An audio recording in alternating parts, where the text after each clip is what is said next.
Back now on The Pulse, looking at all things people, power, and politics. Here to talk about a number of hot political topics, State Representative Kelly Breen and Troy Mayor Ethan Baker. And it's so good to see you both. Thanks for joining us here tonight. I want to begin with what we saw happen today, the news of the day. We heard, of course, Attorney General Nessel and the mayor of Romulus essentially say, you know what, ICE, you didn't do your due diligence in picking out this building. There's something called Administrative Procedure Act, which basically says that you got to look at other facilities like existing prisons and jails before you just try to retrofit this building. Representative Breen, your thoughts on the lawsuit coming forth today? I think it's entirely appropriate. You know, at a time where everybody is trying to save every penny that they can, we need the government to do it too.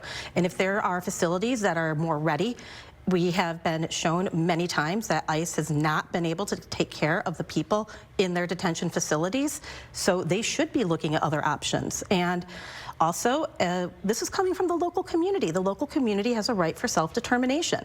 And if they're saying, you didn't follow our rules, you didn't ask us, you are circumventing the will of the people, you don't belong here. You know, and I find it's so interesting because right now you have, you know, people who study this stuff known as federalism, which says the states have a right to govern with laws and rules that they come up with. You're a state lawmaker. But then there's the supremacy clause, which basically says, hey, federal rules often, pun not intended, trump the state laws. And in this case, Mayor Baker, it seems as though we're going to run into that again, where you have them saying, look, these are federal facilities that we need to make whole, and we're going to do it through any means necessary. Is that how you see it? Yeah, I do, and I think, you know, we're both lawyers. Although I didn't practice in this area. I don't think you did either. I didn't necessarily. either. But you both have the legal background. We get it, and the supremacy clause is key. And you know, it's very difficult for state and local government to stop the federal government from doing something that the federal government claims is their right to do with the supremacy clause. So they're going to run into that challenge. But I think, you know, the city of Romulus and the Attorney General, their success looks like delaying this as long as possible in hopes that, you know, things move on and we go a different direction. And that's probably what's going to happen. It's likely to get delayed in the courts for a long time. So you delay it and you keep delaying it, but the bottom line is where there's a will, there's a way. It seems as though the feds are saying they want this facility done. They're opening up an administration building in Southfield down the road from Fox 2 here. They're building, they want to build this detention facility. Representative Breen, do you think delaying it is the key here? What is it that are the tools in the toolbox that the state has? I don't have access to all the information, but I suspect that a delay might be the best outcome at the very least. I hope it does delay it. And I'm also wondering, why in the heck do they need a facility this large? We've seen now about 5% of detainees, only 5% have a criminal record. Who the heck are they scooping up? They're scooping up people who have legitimate reasons to be here, who have legal reasons, who are seeking asylum. Why do they need such a huge facility? And especially, why aren't they looking at other alternatives that might be smaller, more secure, and maybe already ready to receive people? Mayor Baker, you know, as a Republican, but as a nonpartisan role in your role in mayor, how important people's power is. I mean, they feel like, I live in this community. If you live in Romulus, you're the mayor, McRae over there, who you probably know, I imagine. He's saying, wait a minute here, hold your horses. This doesn't reflect the culture of our community to have this huge detention facility. Right. How much power does a city really have when it comes to kind of asserting itself against the will of something like this? I think, unfortunately, very little in a lot of ways, right? I mean, from a building permit standpoint, they can slow things down. They can try to say, well, you know, this isn't the right use for our zoning purposes. Those are the best local options. Unpack that for me, because I know that this has happened before with other facilities across the country where essentially they said, we're not going to keep the water and the power on here because it's not zoned properly, right? Right. You can't get certificate of occupancy if it's not the right, if the construction's not done right, or it's the wrong type of construction. Certainly in the city of Troy, we have planning commission, Novi, similar thing. You know, things have to go through a major process before they can even get approved, before construction can begin. That will, I'm certain that the federal government will challenge a lot of those and say, you know what, we have the right to do these under X, Y, and Z regulations. I'm sure they will. But from a city's local standpoint, that is how we would try to slow down something like this or even stop it. If it's not a permitted use for the building in that zoned parcel, then it shouldn't be there. We were going to talk about ICE agents at the airports, but it seems as though the Senate right now is making its way to some kind of a resolution that would allow the funding for DHS and the TSA agents to come back. So for a moment, let's turn our attention to something that you two have a lot of interest in, which is the governor's race. We haven't talked about it on this show in a minute, and I'm just curious to know, where you see things standing right now. Right now with the Democrats, you basically have two pretty viable candidates, right? You have Chris Swanson, the sheriff of Genesee County, and you have Jocelyn Benson. What are Democrats internally saying? Lift the curtain for us. I think internally we're seeing the writing on the wall. I think the world of Sheriff Swanson, I think he's a great guy. Whether or not he's going to pull this off, I think is probably not in the cards right now. I think Jocelyn Benson probably has all the momentum. She's got the endorsements, she's got money, but I wouldn't rule out Chris Swanson, you know, because we don't know what's going to happen in October.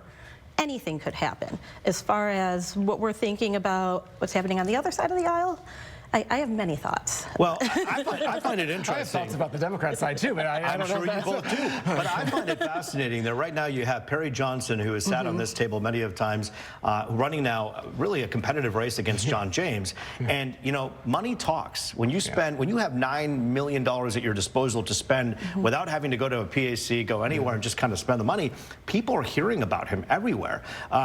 What happens in this race, Ethan? I mean, do you have someone who's like the business guy with a lot of money, sounds familiar, coming out of kind of down an escalator maybe, and deciding that he's going to run for You've gone too far with that one. Perhaps. So here's the thing. I think Perry Johnson is, frankly, giving it his all. He's certainly putting his money where his mouth is. I was driving down Woodward today. The big Perry Johnson bus was parked on the side of the road. His big face, his 4747 chain money back to you. I mean, he's got catchy slogans that are resonating with certain people. I happened to be at an event today with Tom Leonard, who, you know, has a clear path and a clear plan for everything, but, you know, he's not resonating like John James or Perry Johnson even are.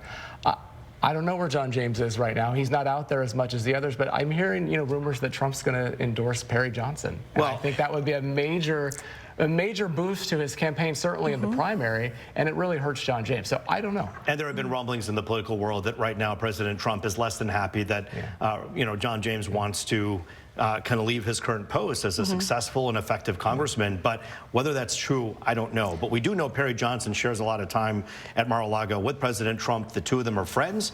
What happens next year? You know, Perry Johnson's been talking a lot about DOJ, and as a Democrat, I'm okay with that, because DOJ has been proven to be very unsuccessful.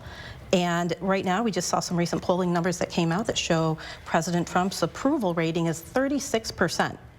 So I'm okay. But President Trump's not with that. But whether he look, he's endorsed people that, and the endorsements have landed flat, and then sometimes they've actually elevated people. But for the most part, endorsements aren't what they used to be 25 years ago. People have their own way of thinking, right? Is that, am I yes, right? very much so. But I think the difference potentially with the President Trump endorsement of Perry Johnson is that Perry Johnson has the money to back it up. So he gets the Trump supporters theoretically, but also has the resources to actually propel and keep going. I don't know if that's ultimately successful in the fall, especially when you add in Mike Duggan. What I was going to say, what happens with former Mayor Mike Duggan in this equation? You know, the former mayor has done a great job, I think, as mayor of Detroit. As far as what he's doing now, I'm not sure where he's at. His messaging is kind of all over the place.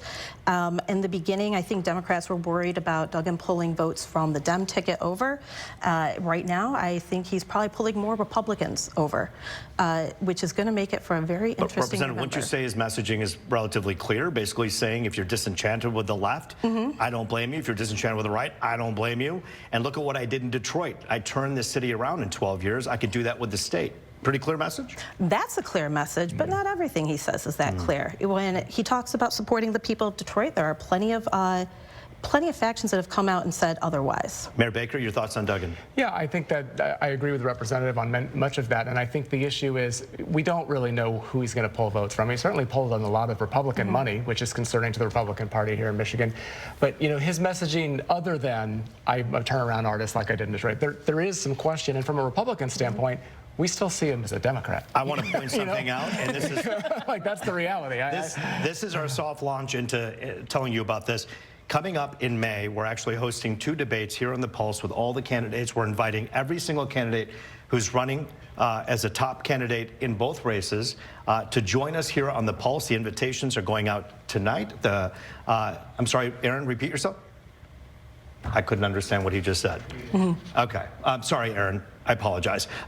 Anyways, my point is we're going to have the invitations out there, and once we put the invitations out, we expect them to attend. We're giving them more than 2 months' notice to do this at the end of May, beginning of June. So we look forward to having the candidates here. I need to check my ears. Obviously, I'm getting older. Ethan Baker, Representative Kelly Breen, good to see you both. Thank you. Thank you. And apologies to my producer, Aaron. I'm not ignoring you. We'll listen to you at the break. We're turning back to the lawsuit to block that ICE detention facility in Romulus. Attorney Eli Muad weighs in next on The Pulse. All right, Aaron, tell me again. What were you saying?